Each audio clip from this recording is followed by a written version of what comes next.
priko sinjeg mora. Dođi, dođi, oče moj, Mrklano se sprema, naše mile majčice. Među južnoameričkim zemljama najstarije hrvatske iseljeničke naseobine osnivaju se u Čileu. Ova je zemlja lako prepoznatljiva po svome izduženom obliku koji obuhvaća nekoliko klimatskih područja. Od suhog i vrućeg sjevera preko umjerenog mediteranskog srednjeg dijela do hladnog i vjetrovitog, gotovo polarnog juga. Na istočnom dijelu je veliki planinski lanac Cordilleras de los Andes, koji Čile dijeli od susjedne Argentine, a na zapadu je golemo prostranstvo Tihoga oceana. Hrvatske iseljenike privlačili su gotovo svi krajevi ove goleme zemlje, pa je ovdje i prije iseljeničkog vala bilo mornara, misionara, trgovaca i različitih avanturista koji su kretali s jadranskih obala i zastajali u čileanskim lukama. Iseljavanje iz Hrvatske u Ameriku poprima grupne razmjere od 80. godina 19. stoljeća. Time se Hrvati s prilično zakašnjenja priključuju velikom prekooceanskom iseljeničkom valu koji se iz Europe pokrenuo početkom 19. stoljeća. Naši iseljenici koji su u to doba pristizali u Čile bili su bez materijalnih sredstava, ponajčešće oskudne ili nikakve školske naobrazbe. Sa sobom su donijeli samo svoje radne sposobnosti, žilavost i ustrajnost koje su im omogućavale da prebrode teškoće s kojima su se morali suočiti u stranoj sredini, u kojoj su drugi već uspješno odmakli, uspinjući se na socijalnoj ljestvici. Iznimnom ustrajnošću, marljivošću i odricanjem naši su ljudi stvarali uvjete za svoj bolji život i bolji život svoje etničke zajednice. Oni će tako biti sudionici velikih promjena i napretka s kojima je Čile ulazio u 20. stoljeće. U vrijeme prvih iseljavanja u Čile, Hrvatska je bila u sustavu Austro-Ugarske monarhije i podijeljena u dva dijela, tako da je prema nagodbenom ugovoru Banska Hrvatska ušla u Ugarski, a Dalmacija i Istra u austrijski dio monarhije. Tako je Dalmacija, iz koje se Hrvati iseljavaju u Čile, tretirana kao jedna od austrijskih zemalja. Ona doduše ima svoj zemaljski sabor u Zadru, no autonomija joj je ograničena, a što je još važnije, osobito kad govorimo o iseljavanju, Dalmacija je bila među najslabije razvijenim zemljama u austrijskom dijelu monarhije.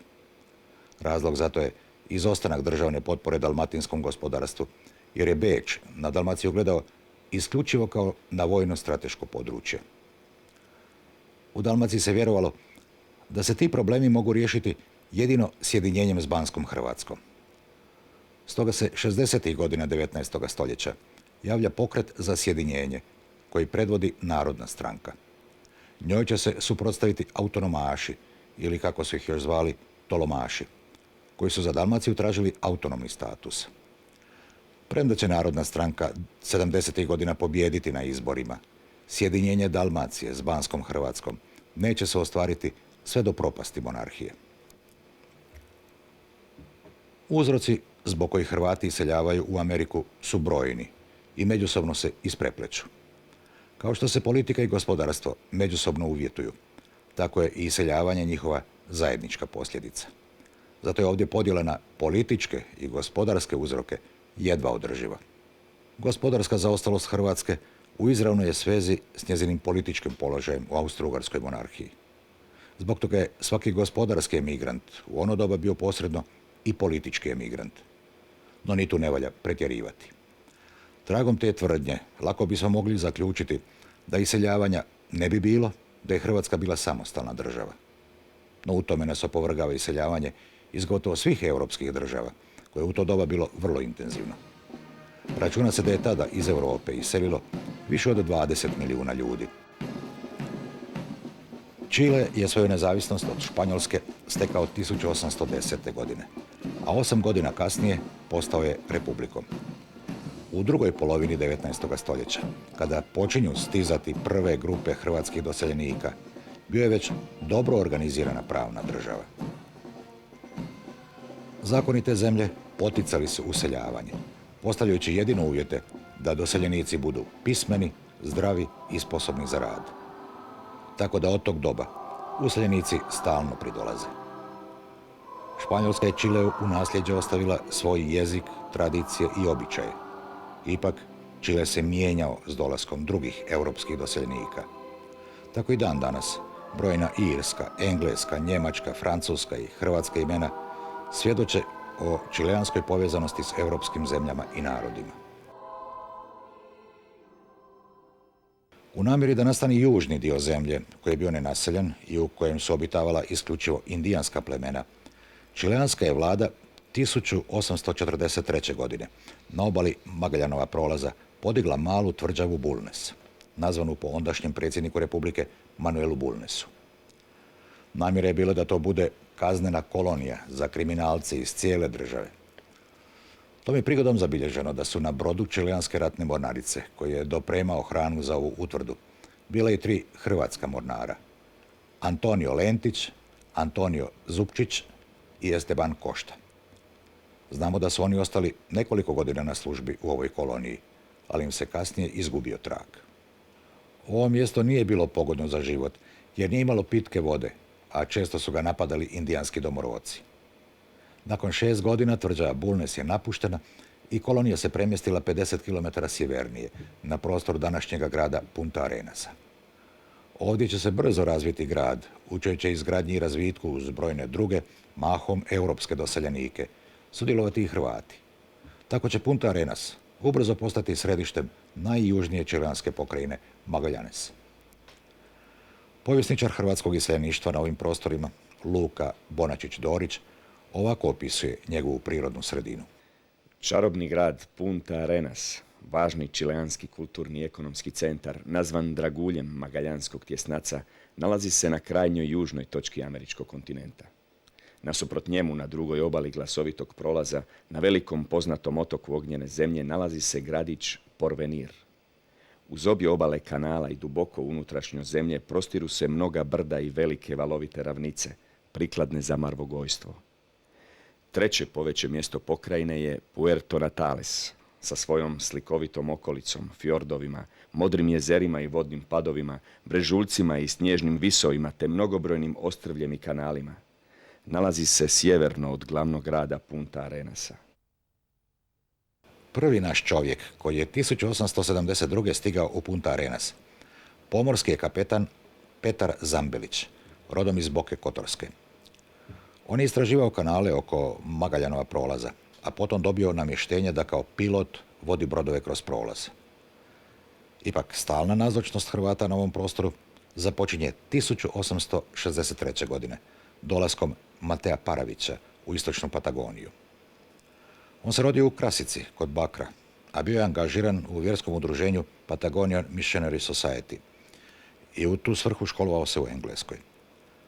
To društvo imalo je zadaću da evangelizira urođenike u Patagoniji i na južnim otocima. Nakon nekoliko mjeseci misionarska djelatnost pretrpjela je neuspjeh, jer se njeni djelatnici nisu mogli suprotstaviti nasilnim trgovcima kožom, koji su lako pridobili Indijance šireći među njima alkohol. Ali Paravić, unatoč neuspjehu misije, nastavlja boravak među urođenicima još sljedećih 10 godina.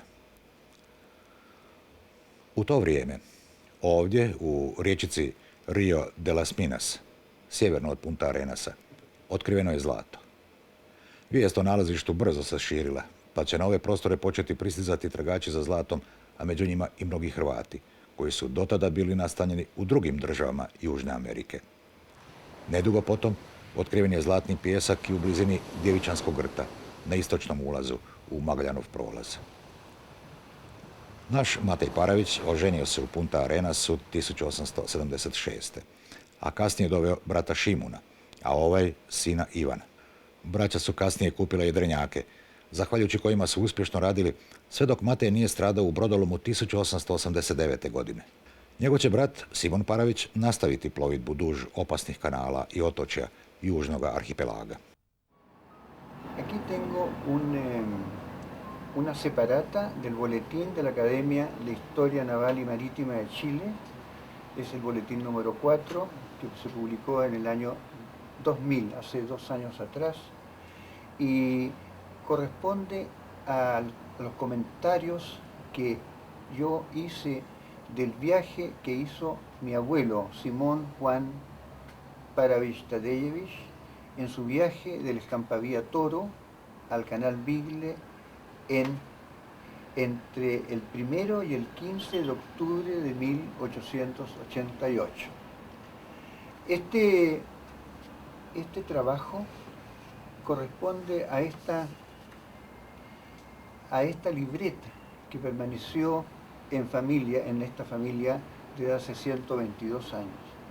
Está escrito en lápiz, está escrito en castellano y fue escrito en 1888 cuando él tenía ya 22 años y había recién llegado, invitado por su tío Mateo Paravich, que fue el primer croata que llegó. A las 10 ante meridiano se despejó por completo la atmósfera y al efecto salimos a las 10:50 am para nuestro destino. El viaje hasta Punta Carreras, y así sigue entonces su largo descripción de estos 15 días que son riquísimos. Skupno iseljavanje Hrvata prema Čileu pokrenuto je gotovo isključivo s prostora omeđenog uskim obalnim pojasom između Omiša i Boke Kotorske, uključujući pripadajuće otoke, posebice Brač. Dakle, s najpitomijeg dijela Jadranske obale, a naseljavat će se u prostore posve suprotnih klimatskih značajki, subpolarni jug ili pustinjski sjever. U to doba svi su oni odlazili u Ameriku. Danas je teško razabrati kojim su se kriterijima u to vrijeme vodili naši ljudi u tim prvim godinama masovnog iseljavanja i kako su tom prigodom odabirali zemlju useljenja. Amerika bijaše opći pojam, pod kojim se u Hrvatskoj označavalo sve useljeničke zemlje. Tek će daljnji tijek lančanog obiteljskog iseljavanja osvijestiti i osvijetliti pojmovno rašanjivanje Amerike na države sastavnice. Čile je privlačio mnoge svojom stabilnošću, liberalnim društvom i gospodarstvom. Osim odraslih muškaraca, mogli su na poziv rodbine doseljavati djeca i žena. Dapače, ženama je bilo dopušteno useljavanje uz samo predočenje ugovora o zaposlenju. Djeca su postajali Čileanci po rođenju, a odrasli uz zahtjev, već nakon 1 godine boravka.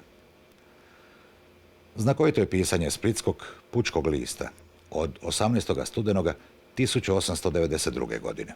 Šta je do sadašnjih godina u Ameriku odilo redomice, ove godine okrenilo nikud navalice. Nema parobroda bilo iz Kotora, Dubrovnika, bilo sa otoka Brača, Fara, Korčule, da ne vidim o kojeg našeg iseljenika za Ameriku. A imade neki dana kao u nedjelju jutrom na Dubrovačkom parobrodu da cile čete mladi sridovični ljudi putuju za dalek svit. Kad je lanske godine pučki list vikao proti trgovačkom ugovoru s Italijom i prikazivao tužne posljedice štete, znalo se već na što će naš težak spast i što će mu njegov krvavi trud izbaciti.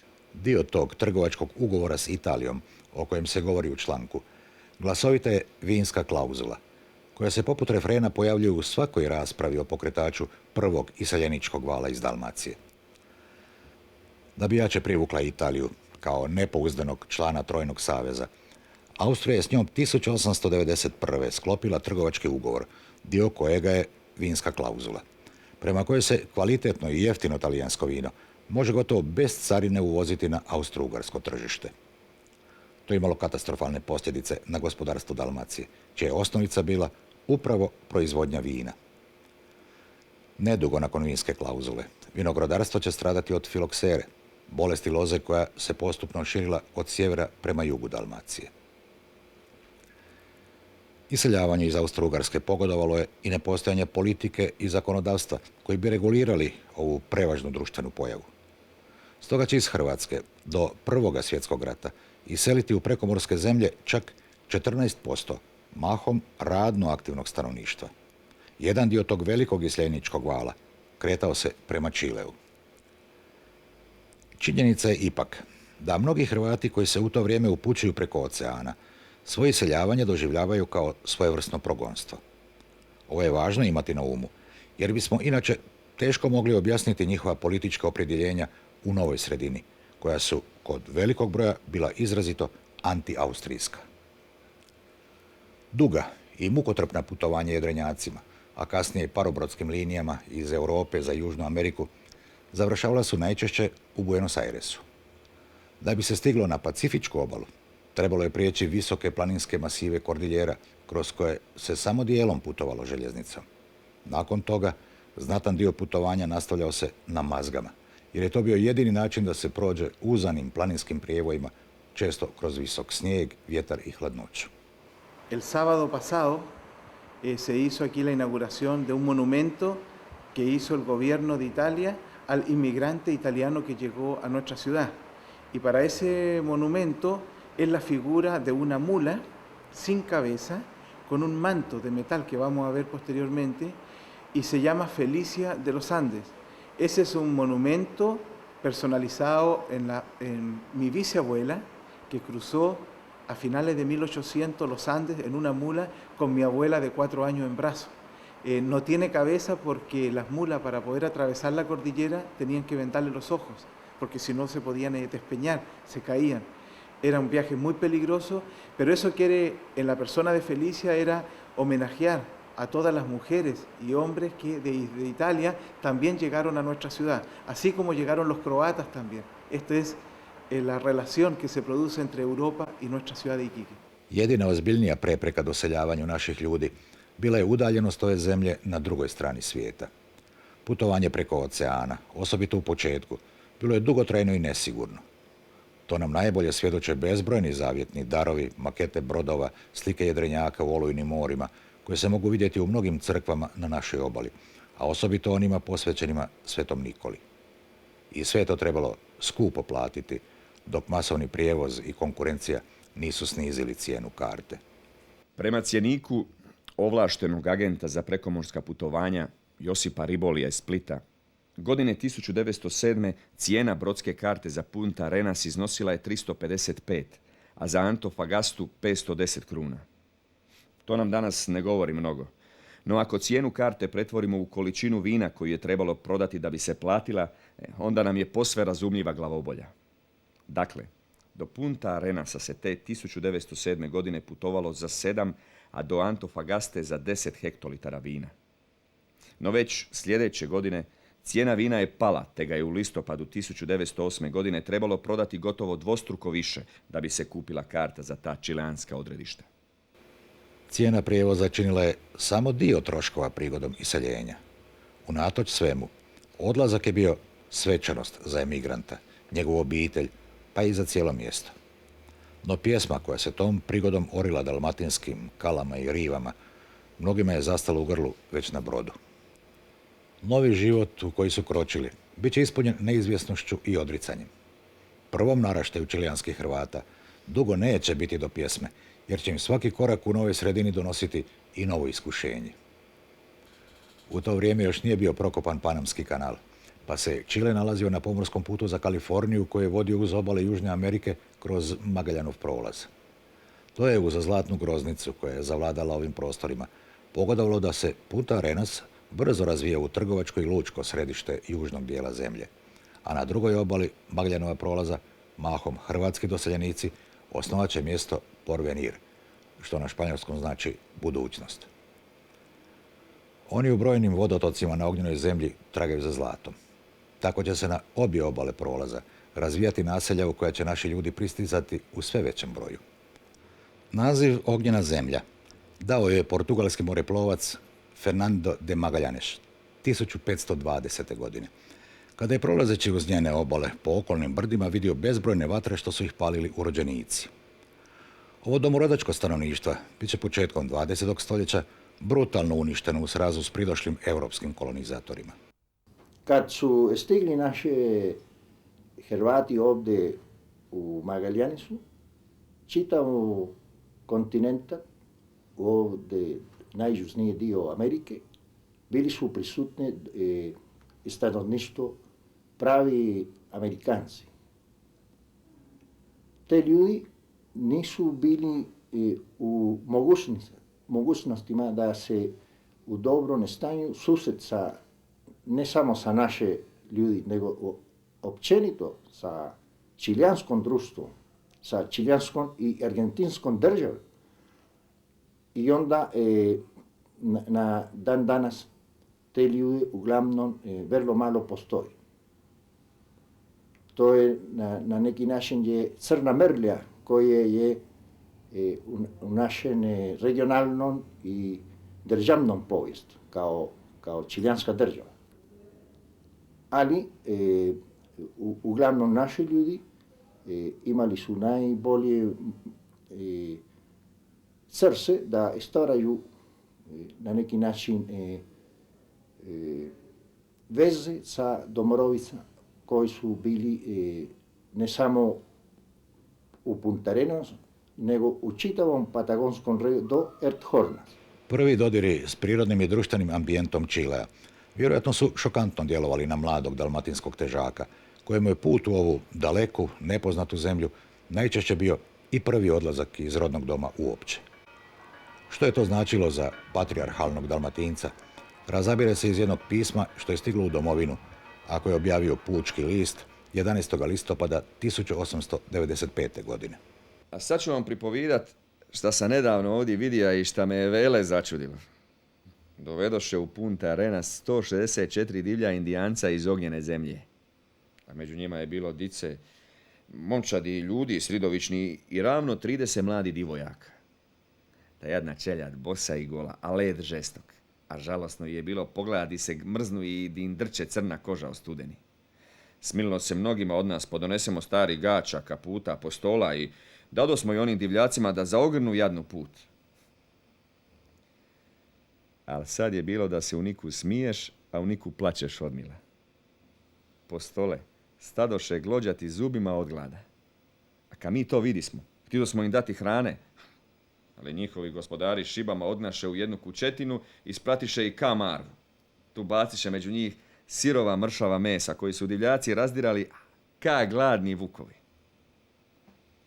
A sutradan trgovci one jadne čeljadi dadoše i lipo isprati i obuć, pa su i prodavali mušterijama isto kao što se tamo kod nas pazari blago. A nisi mogao od milinja slušati jednu indijanku di vije ka lavica kad je odnesoše i prodaše dite. Također te je protrnjivao plać oca za sinom, sestre za bratom. U to vrijeme trgovina je bila jedna od najvažnijih djelatnosti Hrvata u Punta Arenasu. Dok je tresla zlatna groznica, a kolonizacija bila intenzivna, osobito je bila unosna trgovina na malo alkoholnim pićima. Kopači zlata alkoholom slave uspjeh ili se tješe zbog neuspjeha. Zbog toga su na početku 20. stoljeća u Punta Arenasu bile 142 prodavaonice alkoholnih pića, od kojih je 20 u rukama hrvatskih doseljenika. U to doba, u teškim uvjetima, već 400 Hrvata kopa zlato po ognjenoj zemlji. Oni žive raštrkani po otoku, ispirući zemlju dok vrijeme dopušta, a kada stigne zima spuštaju se u Porvenir, gdje se nemilice troši zarađeno. Na njihov pionirski početak danas podsjeća stih uklesan na spomeniku. Došli su za jedan dan, a ostali su za uvijek. Oni su bili, kako se reče, unido, kako se reče? Skupa. A? Svi su govorili naši hrvatski jezik, isto naši ljudi, čilenski, isto su govorili hrvatski. Oni sve su, prvo bilo puno ljudi, sve su govorili naš jezik. Naša kućica, moja majka, moj otac, oni sve su govorili hrvatski. Oni nisu znali govoriti španjolski. Jenjavanjem zlatne groznice, Hrvati na ognjenoj zemlji postupno će se preorijentirati na stočarstvo ili će napuštati otok. No kako su pogodno zemljište već bile zauzele velike kompanije, morali su raditi kao najamnici. Pri tome su iskazivali osobitu vještinu u striženju ovaca, te pravljenju i postavljanju žičanih ograda. Tek od 20. godina 20. stoljeća, nakon raspodjele velikih posjeda, doći će u posjed vlastitih estancija, kojima će davati domaće imena, primjerice Dalmacija, Draga, Milenka. Mnogi, međutim, neće ostati na ognjenoj zemlji, nego će se preseliti u Punta Arenas i pridružiti hrvatskoj koloniji u nastajanju. Ovdje već žive mnogi Hrvati koji se uspješno bave trgovinom, ali i gotovo svim poznatim obrtničkim zanimanjima. U njihovu vlasništvu su mesnice, stolarske radionice, tiskara, brijačnice, pekare, pilane, postolarske radnje, a s obzirom da su dolazili iz Dalmacije, mnogi su bili angažirani i u pomorskom gospodarstvu. Dosta ih se bavilo unosnim lovom na rakove i tuljane s dvostrukim krznom. Utemeljili su 20 ribarskih društava. 5 su radila na svjetionicima, a jedan je bio nadzornik svih svjetionika Magaljanova tjesnaca. Hrvati su se posebno ponosili brodogradilištem braće Bonačić-Dorić, za koje su tvrdili da je najbolje na jugu Južne Amerike, u kojem se obavljao i remont brodova ratne mornarice. Upravo je nevjerojatno kako su se na tamošnjoj socijalnoj ljestvici brzo i bez ikakvih ograničenja sve do samog vrha uspinjali sposobni i marljivi ljudi, bez obzira na njihovo podrijetlo. O standardu naših iseljenika ponešto govori podatak da su 1916. posjedovali 139 vozila te 411 kuća, a to je činilo 1/6 svih zgrada u gradu. No nisu Hrvati u Magaljanesu gradili samo svoju osobnu poziciju i poziciju svoje skupine. Oni su tipični pioniri koji stvaraju osnove cjelokupnom razvoju ovog prostora. Moj nono je došao iz Kroacija na godine 1880. On je došao zarabotat u zlato.